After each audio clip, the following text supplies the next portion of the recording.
I wanted to talk about something that I began to feel when I was playing Life is Strange. I'm up to the fourth episode. The fifth one is not out yet. And it's a feeling I hadn't felt before. I used to believe that net happiness was the most important. And I still guess I do believe that. I always thought that the argument that it's your family versus the world, and you got to protect your family and forget everybody else.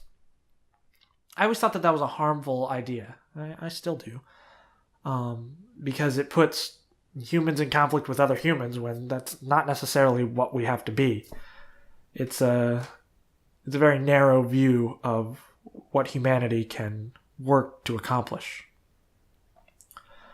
But when I was playing Life is Strange, first of all, I started out playing the way you might play a Persona game, for example.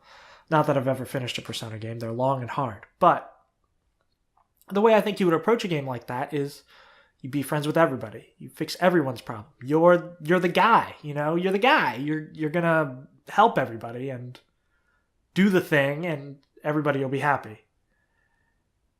And that's the kind of net situation that I'm talking about. But Life is Strange sets things up a little differently.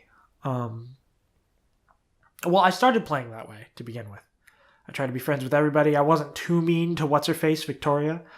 You help the purple-haired girl. You pull her out of the way of getting spit on or whatever happens. I tried to be nice to the security guard guy. I don't remember his name. Dave. Is it Dave? Or did I make that up? Doesn't matter. You just try to be the universal negotiator, right? And make these things work. Things rarely work out that way. It's got the classic adventure game problem where you click an option that you think is innocent and the character flies off the handle yelling at people. But all that aside, I didn't feel like I was doing too poorly to achieve that goal. And it wasn't until you go back in time to save Chloe's father. You realize while you're looking at a picture that you can go back in time to that specific moment and really far back, like 8 years or something. I don't know how long it's been since her father died, but excuse me. You go back that far and you're like, yes, I'm going to save Chloe's father. And you know that there's going to be a catch, right? It's a time travel game. Obviously, there's a catch. There's always a catch.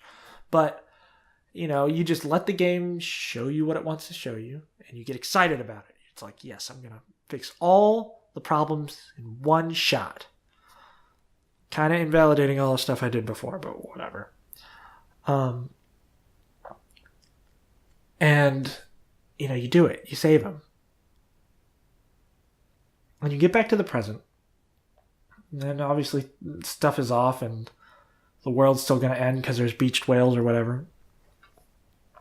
And you run to Chloe's house because you have to know what effect you had. And you knock on the door and her dad's there and he's fine. He's happy. You did it. He calls for Chloe and Chloe rolls in on a wheelchair because she's paralyzed. She's paraplegic or whatever. I don't know. She can't use her arms. Was that quadriplegic? And it was at this moment, I started to feel something. And you kind of go with it and see how they are, because maybe she's happier this way, having her father. Her mother's fine, her father's fine. They're having a hard time with money, but they're all together and alive.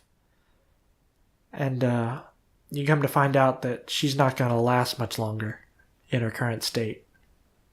And you're given the option to let her go, which I chose to do in this instance. Normally, I'm not super pro euthanasia. Not that I think it should necessarily be illegal or anything, but I think people should choose to live rather than not live, because there's nothing if you're dead, and there's something, even if it's partially pain, if you're alive. But that's not really the issue here. In this instance, I chose to let her go. And I knew at that moment that when I got back to the present, I would do anything for Chloe. I loved her. I didn't love the world. I didn't love the purple-haired girl. I'd still keep her from falling in the pool, but Chloe was the most important. And, at this point in the game, you're finding the limitations of your power. I let Kate die. Sorry. I tried. And you're realizing that,